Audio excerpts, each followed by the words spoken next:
Welcome to Planet Sleep. I'm your host, Josh. And tonight, we'll be taking a different kind of journey together. In tonight's episode, I'll be taking you on a tour through Greece, where we'll be visiting some of the most ancient temples that have stood for thousands of years and tell you the stories of the gods and goddesses for which these temples stand. Before we go, I wanted to take a moment and remind you that Planet Sleep is available on Spotify, YouTube, and Apple Podcasts. And if you're not following us on one of those platforms, do me a favor and take a moment and find the subscribe button or the follow button and hit it now. Before we embark on this grand tour through ancient Greece, I hope that you've been having a wonderful day. And if not, that's okay too, because luckily, things only go up from here. Take a moment to find somewhere to lie down or sit and take a load off. You deserve it. You've been working hard all day long, and now it's time to find some peace and quiet and allow yourself to escape to another place for a little bit. Close your eyes. Take some deep breaths, as deep as you can go, and just breathe. It's amazing what just taking some deep breaths will do. Allows your mind to calm down, your heart rate to slow down, and just allow yourself to open up to the journey that is ahead. Listen to the music and just breathe. All right, let's begin. From the highest mountains to the deepest waters, the ancient lands of Greece carry the mysteries of myth and history. With its beautiful countryside and dense cities of historic and cultural beauty, Greece captured the imagination of the rest of the world. It thrived in a time when philosophy was only a seed and the concept of democracy was only a dream. And it took those ideas and planted them deep within its lands. Its cultural impacts have reached far and wide, and its wildlife is no different. Greece is known for having some of the highest biodiversity in Europe. Hundreds of different mammals, birds, reptiles, and amphibians live in the region. And over 5,000 types of flora cover the countryside. And between the beauty of nature and culture, thousands of years of history have grown. And some of it now lies in what's left of the stone ruins of the great temples. Through narrow roads bordered by rolling hills, you travel through the countryside of Olympia.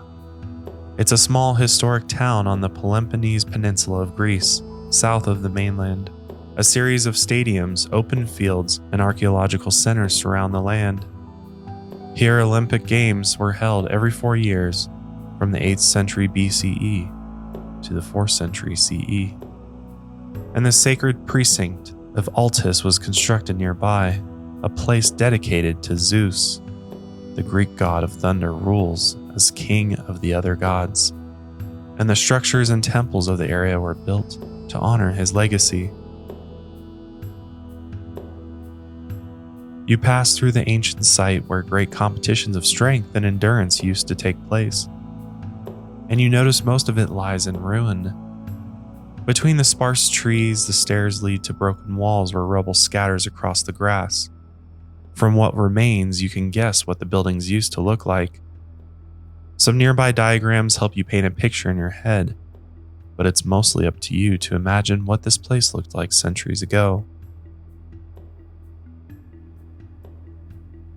Within the dilapidated stone columns, there used to be grand buildings. Statues, shrines, and artifacts were kept within their walls. The Greeks who once roamed the area were once dressed in elegant robes, as they watched athletes throw javelins in the nearby fields. You imagine the weight of a great javelin soaring through the air and landing in the ground with a plunk, Onlookers clap from the sidelines as the ancient Olympic Games begin. Although it was once a lively place, it looks more like a graveyard now. But the rare architecture of what remains adds mystery. It takes a bit of effort from the modern visitor to imagine what it once was, especially when you come to the Temple of Zeus. Surrounded by shattered columns and makeshift stairs, you wouldn't know this was a temple for the king of gods. A blank plot of stone sits near the dirt paths. A single column stands near its center, surrounded by debris. But luckily, history can help you fill in the gaps. The temple was once surrounded by nearly 34 stone pillars and several more along its aisles. It stood 68 feet tall, 95 feet wide, and 230 feet long. A single ramp led to the temple from the east side. It was a grand sight to behold, but there was just one problem. It was made of limestone, which was less attractive and of worse quality than marble. But limestone was the main construction material that was nearby. To cover up the temple's cheap construction, the builders covered it in stucco to give it the appearance of white marble. But its roof was made of 1,000 real marble tiles, and they were cut so thin that during the day, the sun's light could shine through the ceiling and brighten up the entire temple. But what was most impressive about the temple was what the sunlight shined upon.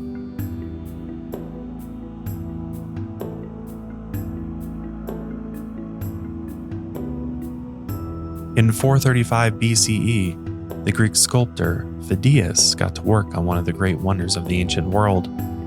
He carefully placed ivory plates, gold panels, and precious stones on a wooden frame until his masterpiece slowly came together. And people from all over the world came to witness his artwork, the statue of Zeus. The statue took up half the width of an aisle and stood 41 feet tall.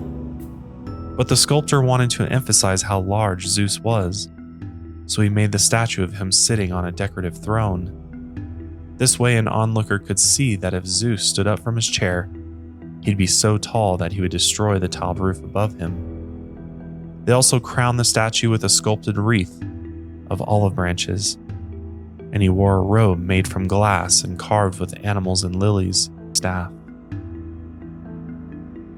In his right hand he held a small statue of the goddess of victory, Nike, and in his other hand he held a staff. Next to the base of his staff stood a giant eagle with its wings spread.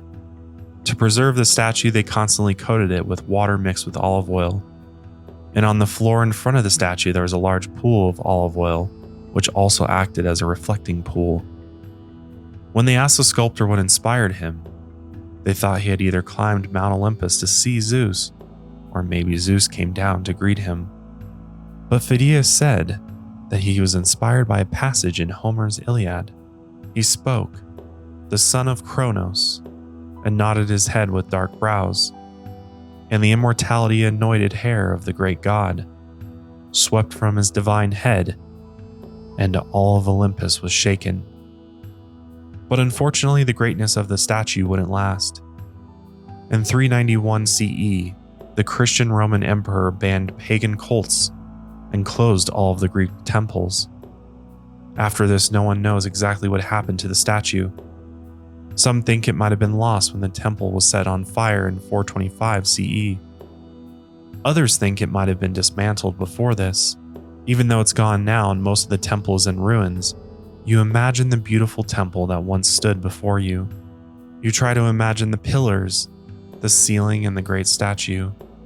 And after taking it all in, you head back through Olympia, wondering what this place looked like in its golden age.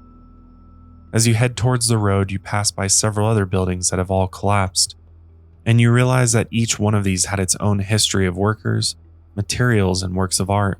And you wonder what relics, statues, and trinkets have been lost through the passage of time.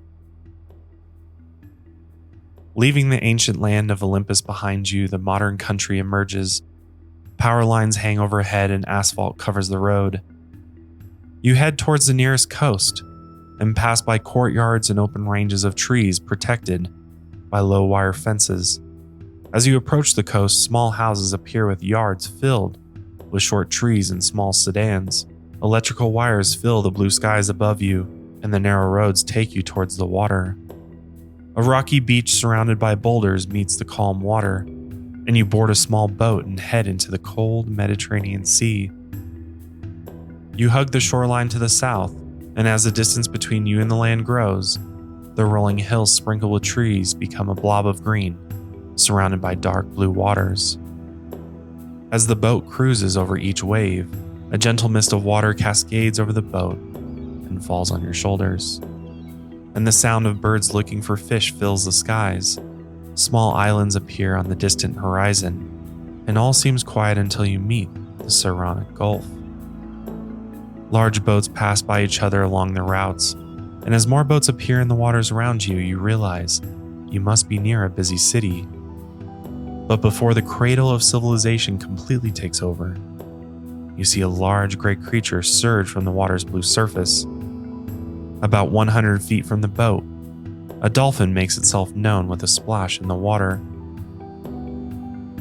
Found all over the world, these friendly dolphins live in coastal waters and the deep sea, but they prefer surface temperatures more than 50 degrees Fahrenheit, so the water they tend to avoid is in the freezing Arctic. As you look down into the water beside the boat, the dolphin swims up towards the rear and looks right at you. The dolphins normally travel around 6 miles per hour, but they can reach speeds of nearly 30 if they need to catch food or just follow a friendly boat. You see the dolphin roll and turn into the boat's wake as it maintains its speed, and a few other dolphins appear from the deep sea to tag along. Sometimes they can travel 150 to 200 miles within 2 days. They usually move as a herd and follow the seasonal changes in the fish population, or they follow one another to socialize. As they get close to the boat, you can see how small they really are. You imagine they would be bigger, but they're only 6 or 7 feet long. Small triangular dorsal fins break through the water's surface as they plunge up and down behind the boat. And when they leap from the water, you can see their long beaks jutting from their heads. 2 small eyes look out from either side. The closer they get, the more you notice how unique their colors are. From a distance, they only look like 2 shades of gray, but here you notice the dark brown backs, and their eyes are encircled with black markings that stretch to the beak. When they jump from the water, they show their gray underbellies, and on their sides they have crisscross patterns which give them a unique look. The crisscross looks like a gray and tan hourglass dividing the top and bottom colors. As you move towards the back of the boat, you're surprised at how friendly they are. As social creatures, they don't like spending time alone. They travel together, eat together, and even swim toward the surface to breathe together. And boy, do they love to play. So it's no wonder why they follow the wake of your boat. But eventually the fun ends and they return to the depths of the Mediterranean. Here they'll communicate with each other using 2 different voices. One voice is used for navigation and location, and the other is used for social interaction. If you were underwater with them, you could hear the whistle-like pulsing sounds that they use to communicate, and the variations in volume, speed, and pitch convey different messages. As they disappear into the dark blue waters, fishing ships pass you by. If they were smart, they would follow the sightings of the dolphins, since they know where the fish are. But they must be careful not to entangle the dolphins in their nets. Dolphins like these face many obstacles during their life at sea. And aside from sharks and killer whales, the dolphins try to avoid human interference. Over the years, many dolphins have been exploited by amusement parks, entangled in fishing nets, and hunted. Most of these problems can be avoided, but water pollution invading their habitats is one of the biggest problems. Luckily, over time, laws have been passed to protect these dolphins, and although pollution still harms these creatures all over the world, conservation efforts are still active today. As the shape of the dolphin fades away into the water, you look towards the front of the boat. You hadn't noticed how close you were to your next destination. Above the reflective gulf, you see angled white buildings covering the slopes above the distant shoreline. The green trees and the white rocks fill in the gaps between the buildings. The closer you get, the splotches of red and yellow walls scatter along the city. You slowly approach the city of Athens, one of the oldest cities on the entire planet. Its recorded history has spanned over 3,400 years, and its mythological origins span even farther back. The city is a center for arts, education, and philosophy, where the great minds of Plato and Aristotle wandered the streets. It was a haven where people had time for thought outside of their day-to-day labor, and it was given the names the cradle of Western civilization and the birthplace of democracy.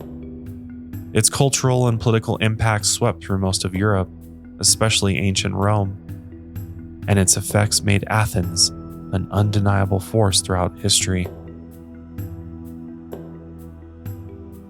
Ancient monuments still cover the city, and today they're still considered works of art. As you travel deep into its curving streets, one of the largest Greek temples towers above the city, the Parthenon. The temple sits on rocky outcroppings above the city, known as the Acropolis of Athens, an ancient citadel. Some of its walls have crumbled over years of erosion and ancient warfare, but many have survived for millenniums, and they stand tall in the glimmering sun. As the legend goes, this area was first built up by the first Athenian king known as Cecropa. He was a mythical king born from the earth itself, and as he escaped the clutches of dirt and stone, his top half was shaped like a man, while his bottom half was a serpent. He went on to rule Athens for 50 years, and during his reign, the Greek gods claimed certain areas of the land. It was mostly trees, rocks, and wildlife at the time. But as a great city was about to take its place, the gods wanted to make their mark. So Athena, the Greek goddess most known for wisdom, handicraft, and warfare, wanted the land of Athens, but not without a fight. She would have to win a competition against Poseidon, and Cecropa would be the judge. The two gods raced towards the Acropolis, but Poseidon was the first to reach the top. He took out his trident and plunged it into the earth. A deep well was created where he struck, and the deep well still exists today inside one of the temples. Meanwhile, Athena arrived at the top not far behind, and she gracefully planted an olive tree in the soil. And from this she claimed the land, winning the competition. Poseidon flooded the nearby lands in anger and returned to the sea. According to Greek mythology, this is how Athens first came to be. And not long after, they began construction on the temples, but they wouldn't survive long. In 480 BCE, the Acropolis of Athens lay in ruins. The Persians had destroyed almost everything, but it was within these ruins where the greatest temples of the Greek world would rise, and a golden age would begin. Built almost 2,500 years ago, the Parthenon stands as a large rectangular temple. Its advanced archaeological detail still amaze us today, and it was built in part by Phidias, the same man who constructed the great statue of Zeus. The temple only took about 15 years to build. Its sides are held up by massive marble columns. Aside from its wooden roof, the entire temple is made from marble. Marble is still considered one of the most beautiful stones on earth, and its strength has held many of these ancient buildings up for centuries. Not only was it used for construction, it was carved into decorations as well. Along the temple aisles, incredibly detailed sculptures decorated the building. Treasures of gold and silver were once kept inside, and a massive statue of Athena was kept near its center. As the builder and his team of workers began construction on her statue, they started with a wooden frame.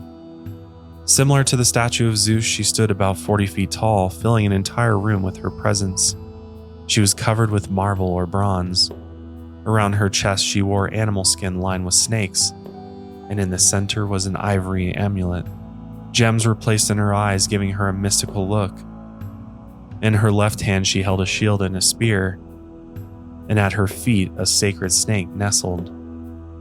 Just like the statue of Zeus, she held a small statue of Nike in her right hand. Also like Zeus, almost nothing of the original statue remains. The temple was ravaged by a fire and the roof eventually collapsed.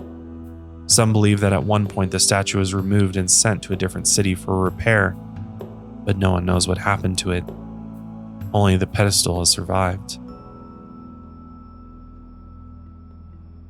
Many other sculptures have been discovered in the temple. A sculpture of Hercules battling a giant sea monster was found, not far from a three-headed demon statue. The legend of Theseus defeating the centaurs is depicted in marble panels on the south side, and he battles the Amazons on the west side. Much of the marble artwork that surrounded the temple had once been painted with bright colors, but over time, the marble returned to its natural color as the paint wore away. But luckily, many of the sculptures survived, and the legacies of the Greek gods carry on. Without the inspiration from Greek history and mythology, many of these temples and sculptures wouldn't have been made in the first place. And from this inspiration, the backbreaking labor of construction took place. The marble had to be hauled from a quarry 10 miles away. Around 500 to 600 workers transported the materials needed, and 150 stone cutters and 50 sculptors crafted each piece of the temple. One of the stone cutters might have been Socrates, since his father was a stonemason, and he would have only been 23 years old when the temple began construction in 447 BCE. After the contributions of hundreds of workers, the Parthenon was finally completed in 438 BCE, and its marble pillars would witness thousands of years of history. In the 6th century, the temple was converted into a Christian church dedicated to the Virgin Mary. And after the Ottoman conquest in the 1400s, the temple was turned into a mosque. Throughout the years, it saw the lands of Athens switch hands while it was surrounded by warfare. And in 1687, an ammunition dump was ignited during a siege of the Acropolis. The explosion damaged the temple and the sculptures that had survived for centuries. But after everything, the Parthenon endured. It still stands today as one of the world's greatest cultural monuments. And as you circle around the temple, you notice scaffolding along the remaining pillars. Since 1975, many restoration projects have maintained the structure so it can hopefully stand for many more centuries.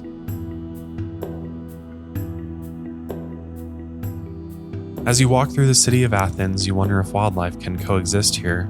Nearly 4 million people inhabit the area within buildings stacked between stone streets, but somewhere between the noise and clutter, flora and families of animals survive. Many live in the woods and hills maintained by the city's parks department. And wild animals have been spotted in recent years. Red foxes show up near the north end of town in courtyards and small clumps of trees, and hedgehogs gather near hills and empty fields. And of course, the common squirrel can be seen prancing near colorful gardens and climbing the bark of trees. But many more species can be seen hiding away in the small sanctuaries throughout Athens. Magpies perch themselves on telephone wires, and goldfinches nest into treetops. Dozens of different bird species can be heard chirping and singing around the city. Their songs fuse with the bustle of tourism and everyday life, even in the city center where wildlife struggles the most to survive. Wild bees build their hives in secret spots. In the high corners of walls, the buzzing of bees can be heard. If you get too close with any source of sugar, they'll come to bother you and buzz close to your ears, but it's nothing like the buzzing northeast of the temples. As you head out along the streets, you follow a connection of winding pathways. Narrow roads filled with cars lead you away from the temples. And as you step away from the historic district, you appreciate the contrast of ancient architecture set beside modern buildings. At first, they share the same streets, blending into a pattern of new and old, until the ancient buildings all but disappear. Apartment balconies overflow with potted plants that drape over the streets, and the tightly constructed buildings give shade from the sun overhead. Around each corner, another series of streets wrap around another clump of buildings. And the streets go on like this for miles. Local shops lined with scooters gather people inside. Local music plays through indoor speakers. And as soon as the clutter of the city begins to overwhelm you, the spaces in between begin to open up. Tall buildings are replaced with old trees draping over sidewalks. One-way streets open to two-lane streets, until eventually the natural valleys and forests of the land return. Paved streets turn to dirt roads, and the hills begin to hide the power lines behind you. You head north on a short journey through the countryside. until you reach a great modern bridge. It takes you across the channels, and on the other side you make it to Euboea, the second largest Greek island, also known as Evia. Curving along the edge of Greece, this island might have originally been connected to the mainland, but it's believed that a great earthquake separated the two at some point. The biodiversity and temperate climate gives a healthy color to the countryside. The wind curls the top of a distant wheat field, and soon enough, as you stand on the top of a smooth hill, you hear the old familiar buzz of a bee in your ear. As you look around, you wonder where it came from, and you wonder if it's a wild bee or a honeybee from a beekeeping farm nearby. The countryside of Greece has become known for its incredible honey. Along the roads near the mountains of Evia, colorful boxes line up on the grass. Surrounded by the forest, these boxes sit patiently. At first they seem unimportant, but as you watch a beekeeper approach one of the boxes to take off the lid, the sound of buzzing fills the air. Within one of these boxes, hundreds of bees are busy at work. Their honeycombs are filled with honey. They actively crawl across the nest looking for something to do. If you're lucky, you can spot the queen bee, the biggest one of them all. She produces the offspring for the nest, and when the bees are old enough, they go out and collect pollen and water from the nearby pine forest. While doing this, they help pollinate the local flora, keeping the ecosystem healthy. And if we didn't have honeybees like this, nearly 1/3 of the world's food would vanish, and many believe that without bees, humans could not survive. So keeping healthy natural honeybees safe is critical for our own survival. Unfortunately, industrial bee farms and climate change have greatly impacted the worldwide bee population over the recent years. But if consumers buy sustainable honey from ethical farms, the essential bee populations can strengthen over time. Many beekeepers in Greece have kept their long family traditions, and local farmers have tried to keep beekeeping as natural as possible.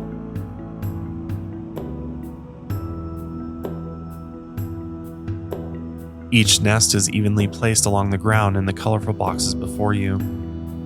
Hundreds of bees swarm within. Although it seems random and disorganized, each bee communicates with one another, and they establish an efficient system to keep the hive going. The honey that each one produces comes from the beautiful pine forest surrounding you. It gives the honey a distinct flavor, different from the honey that comes from flower bees. These bees travel into the woods and feed on microorganisms that live on these pine trees, and the honey they produce is unique to their environment. So before you leave, you're offered the crunch of a sticky honeycomb. Its flavor is sweet and delicious. And as you chew, the honeycomb turns into a soft gum that you keep between your teeth as you continue your journey across Greece. Traveling north, the paved roads only take you so far. At some point, you continue on foot through the rocky forest. Bird songs fill the air and echo between giant boulders. And along the footpath, you follow a flowing creek for some time. Thick green moss covers the trunks of trees, and the thickets of vegetation keep you on your path. Several more tiny creeks cross your path as you continue your way upwards. And your elevation slowly climbs. With each step, you head closer to the peak of Durfee Mountain. A dense forest of pine trees surrounds you as you make your way along the path, and beneath each footstep you hear the crunching of brown pine needles. But the higher you hike, the fewer pine trees you see. As you enter an open clearing, the trees fade away towards the crest of the mountain. They can't survive in the higher elevation, and although your legs grow tired the more you walk up the mountainside, you carry on. You climb as far as you can towards the mountaintop, where you decide to rest near the edge of a small cliff. You look out at the sloping mountain through a clearing in the vegetation. Its highest points are covered in white snow, and in other parts, its bare rock sticks out in solid gray sheets. Of all the temples you've seen today, this one here is just as majestic as the rest.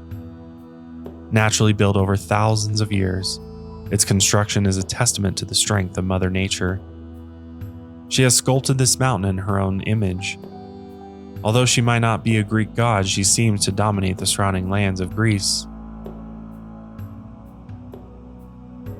You sit against the trunk of a nearby fallen tree, and you use your time to pay respects to the beautiful land surrounding you.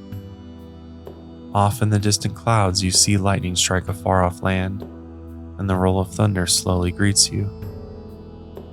Zeus reminds you of his power. You press the back of your head into the soft moss that grows on the tree, a natural pillow that holds the weight of your heavy head. And as you close your eyes, you dream of Greek gods racing across the land, throwing tridents, casting lightning, and climbing mountains.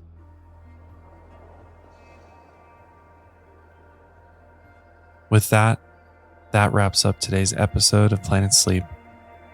I hope you enjoyed your most relaxing tour through the ancient temples of Greece, and hopefully you even learned a thing or two. At this point, I hope you've drifted off into a restful slumber, and you awake feeling refreshed and ready for what's next. I'm your host, Josh, and I'll see you next time. Until then, sleep easy, my friends. Good night.